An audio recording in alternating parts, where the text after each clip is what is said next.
Hello everybody and welcome to the course Mobile Applications with NativeScript, the complete course. The first lecture from this course will be about setup NativeScript environment.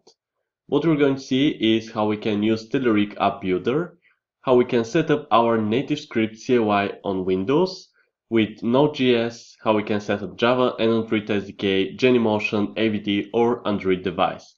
As well, we're going to see how we can create and deploy a project, and we're going to review to the end NativeScript development in Sublime Text.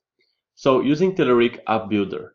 Telerik App Builder removes the complexity of NativeScript development. You don't need to install any additional SDKs on your computer. So just create the Telerik account and you're ready to develop NativeScript applications. You need to access the Telerik platform site, and basically App Builder lets you create the applications right in the browser. There are even App Builder clients for Visual Studio, Sublime Text, CLI, and Desktop.